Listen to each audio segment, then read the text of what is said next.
ওইটা পড়াইছে। রাজবাড়ীর পাংশায় নেশার টাকা না পেয়ে কোরআন শরীফ ও জমির কাগজপত্র পুড়িয়ে ফেলার অভিযোগ উঠেছে আবু হোসেন নামে এক যুবকের বিরুদ্ধে। জানা যায়, মায়ের কাছে নেশার টাকা না পেয়ে পবিত্র কোরআন শরীফ, জমি জমার গুরুত্বপূর্ণ কাগজপত্র ও একটি বালিশে আগুন দিয়ে পুড়িয়ে দেয় ওই যুবক। আমার টাকা নেই, আমার কোনো টাকা নাই, আমি কোনে পাবো টাকা? তারপরে বউটা পুড়াইছে, ওইটা পুড়াইছে। এগুলো মোটাতেও খাল লেগে তা বাড়িতে নিবিড় পারবেন। বুধবার ৮ জুলাই সকাল ১০টার দিকে উপজেলার বাহাদুরপুর ইউনিয়নের রঘুনন্দনপুর গ্রামের দোয়ালেপাড়া এলাকায় এ ঘটনা ঘটে। স্থানীয়দের অভিযোগ, দীর্ঘদিন ধরে মাদকাসক্ত আবু হোসেন টাকা না পেয়ে ক্ষোভে এ ঘটনা ঘটান। পাশের বাড়ির ভাবি ও নাকি দেখছে যে হচ্ছে গেন কোরআন শরীফ পুরাচ্ছে, পরে ওর মা যে আসবে ঘরে থেকে ওই রকম না, ওর মার মারছে। তারপরে ওর মায়ের হচ্ছে গিয়ে মারার কারণে ওর মার কারোর মানে ডাকেও নাই, আর ওর ডাকার মতো সেরকমই নাই, ও তো প্যারালাইজ মানে বিছানে পড়ে আছে। ঠিক আছে, ছেলে এ আজ নতুন না, অনেক আগে থেকেই ওর মায়ের ওর বাপের উপর অত্যাচার করে। ঠিক আছে, এই নেশার কারণে। তো আমাদের এখন একটাই দাবি, মানে এর সুষ্ঠু বিচার করতে হবে। আমাদের ওই ছেলের যদি আমরা পেতাম, আমরা নিজের হাতে একটা বিচার করতাম, কিন্তু আমরা ওইটা করতে পারি নাই, সেই ছেলের পায় নাই। এর মা বাপ হলে কি আমার বাড়ি থেকে চা চিনতে খায়, তা উনি হলে আগে থেকে হলে কি উনি বদমেজাজি খুব খারাপ। আগে থেকে উনি মামারা ব্যান ট্যান কিনে দিছিল, আগে বেশি কিনে, আগে সেই ওই গাঁজা মাজা কিনে সেটা ফুল হয়েছে। আবার আলে আসি উনি বাপ মা লিগে তোমার লিগে টাকা মাকা চায় গাঁজা কেনার জন্যে। চা চিনতে জানে তা ওর পিছনে দিস, সংসার তো দূরের কথা। উনি নাকি এই গাঁজা কেনার জন্য টাকা পাইছে, দেয় নাই, এই জন্য ঘরের ভিতর বালসি আগুন ধরা দেয়। বালসি আগুন ধরে খেত যায় নাই, আশা মেটে নাই, আবার কোরআন ছবি আগুন দেখে, কোরআন সে আগুন দেখে, আগুন পড়ে নাই, আবার এখান থেকে নিয়ে আবার তোলার ভিতরে দেখে।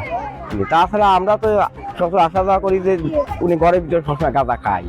খবর পেয়ে এলাকাবাসী ঘটনাস্থলে জড়ো হলে অভিযুক্ত পালিয়ে যান। পরে পাংশা মডেল থানা পুলিশ ঘটনাস্থল পরিদর্শন করে। প্রত্যক্ষদর্শীরা জানান, ঘর থেকে পোড়া গন্ধ পেয়ে গিয়ে তারা দেখতে পান বালিশ পুড়ছে। পরে জানতে পারেন চুলার মধ্যে কোরআন শরীফ ও গুরুত্বপূর্ণ কাগজপত্র পুড়িয়ে ফেলা হয়েছে। আজকে সকালে থেকে আমি নেমে যাচ্ছিলাম, ওর পুরা গন্ধ পাইছি ও ঘরে, বুঝছেন। পাওয়ার পরে মানে আমি ওইটাও অনুভব করি না, মনে করি যে ও তো গাঁজা এরকম পুরাই আগুন খাই। তো পরে আবার বাড়ি আইসে পরে আবার করছি, ওই পরে আবার গন্ধ পাইছি, তখন দেখি যে ও ঘরে বেশ পুরোটা গন্ধ এই ধুমো বাড়াইছে। পরে আমি আবার আর এক কাকা এসে পরে পুরাটা করছি, বন্ধ করার পরে একজনের আরেকটা বাবুর ডাইকে নিয়ে এসে ও কোরআন শরীফ পড়াইছে। আমরা তো জানি না এটা। পরে ওই বলতেছে, ওর মা বলতেছে যে ওই দেখ আমার চুলার ভিতরে আগুন কি জিনিস ফেলাইছে। পরে বলার পরে ও একজন বাচ্চা যায় যে খুঁচাইছে, তখন দেখে কোরআন শরীফ। তখন আমরা সবাই যাইয়া ওটা উঠাতে ওটা পুড়ে গেছে। কালকে ভাঙেছে, টাকা পাই নাই, আজকে টাকা চাইছে, টাকা না দিয়ে ওইরকম ভাঙিয়ে ছুঁয়ে চলে গেছে, এরকম পুরা দিয়ে গেছে। গাঁজা খাওয়ার টাকা যদি না থাকে, মার জবাই করতে যায়, মার করলে মার একদম মানে মরার কথা। হ্যাঁ, মানে আর মা যে কত ভালো করার জন্য করছে, পার নাই, কাজ করবে তো কিছুই করে না, কাজ না করে মার কাছে আসে টাকা নিতি, বাপের কাছে আসে টাকা নিতি। বিড়ি চায়, বিড়ি কিনা যদি টাকা যদি না চায়, বাপের মারে বলছেন। মা হলে মানুষের বাড়ি যা কিছু দেয়, যদি মানে কিছু দেয় সেটা নিয়েও গাঁজা খাই বিক্রি করে। অভিযুক্তের বাবা জব্বার মোল্লা দাবি করেন, নেশার টাকার জন্য ক্ষুব্ধ হয়ে তার ছেলে এই ঘটনা ঘটিয়েছে। আমি বাড়ি ছিলাম না, আসে দেখি আমি পুরাইনি, একটা বালিশ পুরাছে, কোরআন শরীফ পুরাছে, আর জমির কাগজপাতি যা ছিল, আইডেন কার্ড মার যা ছিল সব পুরাছে। খায় আর ঘুরে বেড়ে, কোনো কাম কর্ম করবে না, গাঁজা খায়। এই টাহা চায় তোর মার কাছে, টাহা দেয় না, সেদিন পুরাই। পাংশা মডেল থানার অফিসার ইনচার্জ শেখ মইনুল ইসলাম বলেন, খবর পেয়ে ঘটনাস্থলে পুলিশ পাঠানো হয়। ঘটনার পর থেকেই অভিযুক্ত আবু হোসেন পলাতক রয়েছে।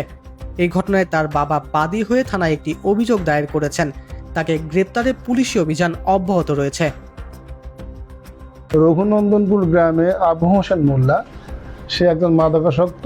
সে আজ সকালে তার 10টার সময় তার বাবা মায়ের কাছে টাকা চায়। তার বাবা মা মুরব্বী কৃষক মানুষ, মাদক সেবন করার জন্য টাকা চায়, কিন্তু সে টাকা না দেওয়ায় সে রাগান্বিত হয়ে তার বাড়ির কিছু জিনিসপত্র, যেমন কাগজপত্র, জমির কাগজপত্র, বালিশ, তারপরে কাতা, এগুলোর সাথে একটি কোরআন শরীফ পুড়াই দেয়।